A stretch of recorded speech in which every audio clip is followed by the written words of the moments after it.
मेरी मातृशक्ति आज इस मेगा मैराथन 2.0 में मैं दिनेश राणा इस ऐतिहासिक अचीवर सेलिब्रेशन में आप सभी का दिल की गहराइयों से नतमस्तक होकर आप सभी का हार्दिक अभिनंदन स्वागत करता हूँ।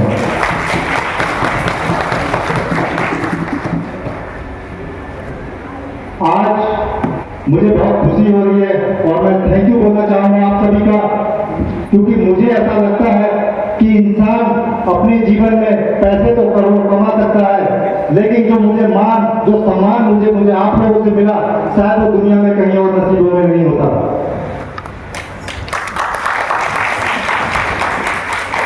और थैंक यू बोलना चाहूंगा आप सभी का कि आप लोग यहाँ पर इस सेलिब्रेशन में उपस्थित हुए।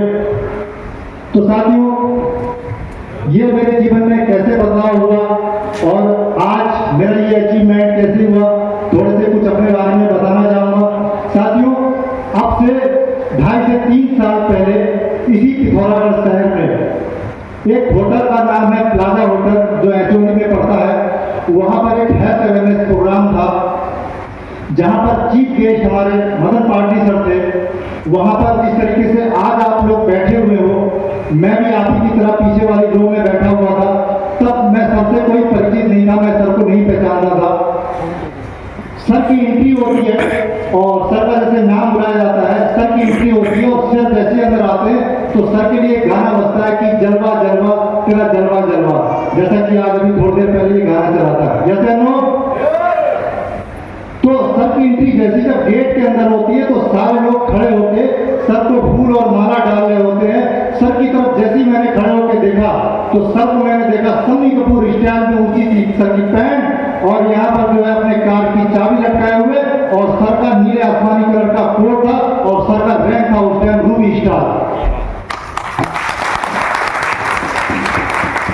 सर की मैंने पूरी बात सुनी और सबसे मैं मोटिव हुआ, पॉजिटिव हुआ, और सर की पूरी बात सुनने के बाद मैंने डिसीजन लिया क्या सर की क्या जबरदस्त फैन फॉलोइंग है, क्या सर बोलते हैं, क्या हमारे जीवन में कभी ऐसा पल आएगा। मैंने उसी समय डिसीजन लिया कि अगर मैं धीरे धीरे इस काम को भी करता हूं तो मैं भी, हो सकता है कि मेरा भी दिन ऐसा आ जाए। और देखिए आज जो खूबसूरत सा पल आ गया, आज मैं भी रूबी स्टार हो गया। आज मैंने भी सर की तरह जीवन का सपना पहना है और आज मैं भी सर की तरह नीले आसमानी कलर का कोट पहन के आया हूं। मैं थैंक यू। तो साथियों, मेरे जीवन में जो 360 डिग्री जो टर्न हुई है, मेरी लाइफ में जो चेंजमेंट आया है, मेरे जीवन में कुछ शख्स है, मैं उनके नाम बताना चाहूंगा। सबसे पहले मेरा जो श्रेय जाता है इस रूबी स्टार बनने में, सबसे पहले मैं बताना चाहूंगा उस परम पिता परमेश्वर के लिए जो इन्होंने इतनी खूबसूरत सी दुनिया बनाई और हम लोगों को इस पृथ्वी में आने का मौका मिला। तो एक बार जोरदार ताली इस परम पिता परमेश्वर के लिए। दूसरा श्रेय देना चाहूंगा इस कंपनी के फाउंडर, हमारे इस कंपनी के जो जन्मदाता डॉक्टर संजीव सर के लिए। अगर इन्होंने ये संस्था नहीं बनाई होती तो 100% आज हम लोग यहाँ पर नहीं होते। तो एक बार जोरदार ताली हमारे डॉक्टर संजीव सर के लिए। अगला श्रेय जाता है हमारे माता पिता के लिए, क्योंकि अगर माता पिता अगर हमको जन्म ना देते तो हम लोग भी दुनिया में नहीं होते। तो एक बार जोरदार ताली अपने माता पिता के लिए। अगला श्रेय जाता है मेरी प्यारी सी टीम के लिए, जिन्होंने मुझे बड़ा भाई समझ के, मुझे छोटा भाई समझ के मेरा साथ दिया। हर वो जगह वो गए जहां जहां मैंने उनसे कहा, और हमेशा मैं उनका आभारी रहूंगा, जिन्होंने मुझे 0.25 FPV देने के लिए मुझे जो हेल्प की। एक बार जोरदार ताली मेरी टीम के लिए। अगला श्रेय जाता है मेरे उस मेंटर के लिए, मेरे उस गुरुदेव के लिए, मेरे उस गुरु जी के लिए, जो मुझे सिस्टम में लेके आए, जिन्होंने मुझे सिस्टम के बारे में बताया। अगर गुरु जी मुझे यहाँ लेके नहीं आते तो 100% आज मैं यहाँ पर नहीं होता। क्योंकि साथियों, कहते हैं कि ठंडे तवा पे रोटी पकती नहीं है और बिना गुरु के मंजिल कभी मिलती नहीं है। तो एक बार जोरदार ताली गुरु जी के लिए। साथियों, गुरु जी के लिए तालियां थोड़ा कम बजी है, मजा नहीं आया। कहते हैं जन्म देते हैं माता पिता और भाग्य लिखता है भगवान, और सुख देती है लक्ष्मी माता और गुरु देते हैं ज्ञान। ऐसा गुरु ज्ञान पाकर आज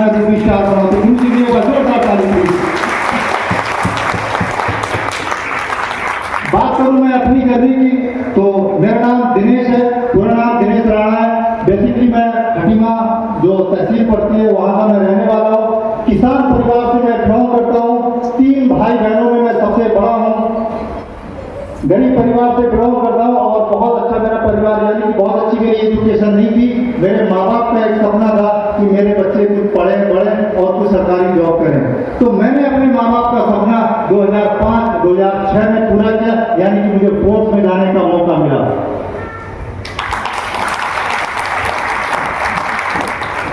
तो साथियों, मैंने अपने घर वालों के सपने तो पूरे कर दिए, क्योंकि हर माँ बाप ये सोचते हैं कि मेरा बच्चा पढ़े लिखे और कुछ नौकरी करे।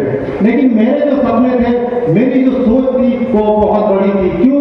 क्योंकि मैं अपने परिवार की जवाबदारी लेके आगे चल रहा था। मैं अपने परिवार को मान सम्मान दिलाऊं, मैं अपने परिवार को रिस्पॉन्सिबिलिटी निभाऊं, ये सब मेरे साथ चल रहा था। तो 17-18 साल मेरी सर्विस को हो चुके थे। अपनी सर्विस के साथ साथ मैं अपने परिवार को मान सम्मान दिला तो रहा था, लेकिन जो मैं सोच थी, या तो मैं अपने जीवन में कुछ सोच रखा था कि मैं कुछ बड़ा करूं, मैं अपने जीवन में कुछ अच्छा करूं, तो मेरे जीवन में हुआ क्या, 2022 में मुझे गुरुजी कन्या सर मिले। और कन्या सर जब उस समय मिले, तो मैं आपको बताना चाहूंगा कि उस समय मेरे फैमिली में, यानी कि मेरी मदर्स को कुछ फैमिली इश्यूज था, यानी कि मतलब जो हेल्थ प्रॉब्लम थी। मैं बताना चाहूंगा, मेरी मम्मी को 1992 यानी कि 1992 में मेरी मम्मी का बच्चेदानी का ऑपरेशन हुआ था, यूट्रस का ऑपरेशन हुआ था। मैं ज्यादा डिटेल में नहीं जाऊंगा, बस ये समझ लीजिए कि ऑपरेशन हुआ था। ऑपरेशन उस टाइम तो सक्सेस हो गया, लेकिन आफ्टर 2 यानी कि 2-4 साल के बाद मेरी मम्मी को पता चला कि इन्फेक्शन हो गया।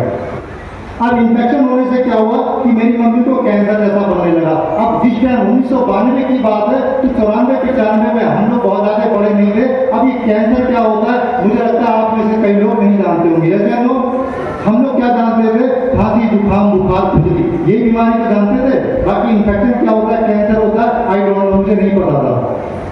तो मैं उस दौरान मेरे पापा ने बहुत सारे इलाज कराया। मैं बताना चाहूंगा, रतुड़ी हॉस्पिटल हमारे खटीमा में, प्रयास हॉस्पिटल है, आपके भोजपुरा में दिखाया, ब्रजलाल में दिखाया, और आपके सुशीला तिवारी में BHU में ले गए, बाबा रामदेव के यहाँ पे ले गए, ऋषिकेश में ले गए, आपके PGI लखनऊ में ले गए, एम्स दिल्ली तक ले गए। मेरी मम्मी को आराम लगता, लेकिन 2-3 महीने के लिए, 2-4 महीने के लिए, उसके बाद मेरी मम्मी को वही समस्या शुरू हो जाती है। अब मेरी मम्मी जो है जगह जगह ट्रीटमेंट कराते कराते बहुत सारा जब ट्रीटमेंट करा चुकी थी, तो मेरी मम्मी को किडनी और लिवर में प्रॉब्लम शुरू हो गई। क्यों? क्योंकि 1992 से लेके लगातार लगभग 28 से 30 साल तक मेरी मम्मी मेडिसिन खाती रही। और आपको पता है कि अंग्रेजी दवाइयाँ जब हम लोग लेते हैं, मैं अंग्रेजी दवाइयाँ की बुराइयाँ नहीं कर रहा हूँ मैं, क्योंकि देखिए अंग्रेजी दवाइयाँ डॉक्टर देता है और हम लोग डॉक्टर नहीं है, जैसे लोग। और वैसे भी कहा जाता है कि teacher he like the canteen who gives knowledge, और डॉक्टर इज गॉड, मतलब कि डॉक्टर जो है भगवान के समान है। ऐसा लोग, तो मैं भगवान को कभी गलत नहीं कराऊंगा, लेकिन अंग्रेजी दवाइयाँ लेते लेते मेरी मम्मी को इतनी ज्यादा प्रॉब्लम हो गई कि वो घर आंगन में चलना भी बहुत मुश्किल हो गया, यानी कि झाड़ू लगाना मुश्किल हो गया, आंगन में चलना मुश्किल हो गया, और लेटते समय मेरी मम्मी को करवट लेने में भी दिक्कत हो गई। तो उसी दौरान जब मेरी मुलाकात जब सर से हुई, तो सर ने मुझे मेरे बारे में जाना, एक दूसरे से हमारी बात हुई। तो सर ने कहा, सर आपकी मम्मी को ये प्रॉब्लम है और कितने समय से प्रॉब्लम है। तो मैंने अपनी मम्मी की जो परेशानी है, जो प्रॉब्लम थी, वो मैंने सर के सामने शेयर की। तो सर ने मुझे बताया कि सर आपने लगभग कितने पैसे का ट्रीटमेंट करा दिया होगा। तो मैंने कहा सर मुझे एक्यूरेट तो मुझे नहीं पता, क्योंकि हमने कोई ऐसा कैलकुलेशन तो लगाया नहीं था कि इतने पैसे की हमने दवा खिला दी, लेकिन 28 से 30 सालों में अप्रॉक्स लगभग 15 से 20 लाख रुपए की दवा हमने करा दिया होगा। तो सर ने कहा कि आपकी मम्मी को आराम नहीं मिला। मैंने कहा सर आराम तो लगता था, लेकिन कुछ दिनों के लिए, कुछ महीनों के लिए। तो सर ने कहा कि सर हमारी एक संस्था है जिसका नाम है HDPS वेलनेस प्राइवेट लिमिटेड, तो वहां से आप जो है जहां 15 से 20 लाख रुपए की आप दवा खिला चुके हैं, एक बार आप जो है यहाँ पे 15,000 रुपए के हमारे प्रोडक्ट भी खिला के देख लीजिए। तो साथियों कहते हैं कि एवरीथिंग जो होके मरता क्या ना करता। सर ने कहा कि अगर 99% आपकी मम्मी को आराम नहीं लगा, तो सोच लीजिएगा जहां आपने 15 लाख रुपए की आपने जो है अपनी मम्मी के ऊपर ट्रीटमेंट में खर्च किया है, वहां समझ लेना 15,000 रुपए और चले गए। उसके बाद सर ने कहा कि अगर 1% भी अगर आपको मम्मी को अगर यहाँ पर आराम लग जाता है, सिर्फ 1%, तो ये समझ लीजिएगा कि आपके वो 15 लाख भी रिटर्न हुए, ऐसा सोच लीजिएगा। तो सर की बातों पे मैंने विश्वास किया और सर ने मुझे जो है 15 से 16 हज़ार रुपए के प्रोडक्ट दिए। ऑर्थोडॉक, थंडरडॉक, आपका मॉर्निंग और आपका जेसीवल, तुलसी, ये जो है 5-6 आइटम जो है सर ने मुझे 15 से 16 हज़ार में 3 महीने का इकट्ठा दिया। तो मैं अपनी मम्मी को, जब मैंने ये ट्रीटमेंट के लिए मैंने मम्मी से कहा मम्मी ये दवा खाइए, आप खा के देखो आराम लगेगा, तो मेरी मम्मी कहने लगी बेटा बहुत सारा ट्रीटमेंट तेरे पापा ने भी कराया और बहुत सारा याद तूने भी कराया, अब मुझे लगता है कि मुझे तो आराम अब वहीं जाके लगेगा। आप यकीन नहीं मानेंगे, अगर आपके मम्मी पापा को ऐसे कहेंगे तो आपका दिल आपसे भर जाएगा। मेरे आंखों में आंसू आ गए, लेकिन मैंने मम्मी से कहा, मैंने कहा मम्मी जब तक मैं जिंदा हूँ, जब तक मैं सही सलामत हूँ, तो कोशिश मेरी यही रहेगी कि मैं आपको हर संभव प्रयास करूँ कि आप ठीक हो जाओ। मैंने मम्मी को 1 महीने खिलाया, रिजल्ट 0, दूसरे महीने खिलाया, रिजल्ट 0, तीसरे महीने जब मैंने अपनी मम्मी को ये ट्रीटमेंट लगातार मैंने किया तो मेरी मम्मी ने मुझसे कहा कि बेटा मुझे फर्क पड़ने लगा। अब फर्क पड़ने लगा तो बात करूं मैं अपनी मम्मी की, जब मैं अचानक छुट्टी गया सरप्राइज देने के लिए, मैंने कहा मम्मी को आज सरप्राइज देता हूं कि बेटा तेरा जो है आज घर आ गया है। तो शिवरात्रि का मेला चल रहा था चकरपुर में। कितने लोग जानते हैं चकरपुर में शिवरात्रि का मेला चलता है? एक बार जोरदार तालियां अपने लिए। तो जैसे मैं शिवरात्रि मेले पे गया, मुझे मेरे घर पे मेरी छोटी बहन मिली। मैंने बहन से पूछा कि मम्मी कहाँ है? तो बहन बोलती है कि भैया मम्मी तो जो है मेला देखने के लिए। मैंने कहा किसके साथ? तो बोले कि जो उनकी उम्र की जो सहेलियां उनके साथ गई है।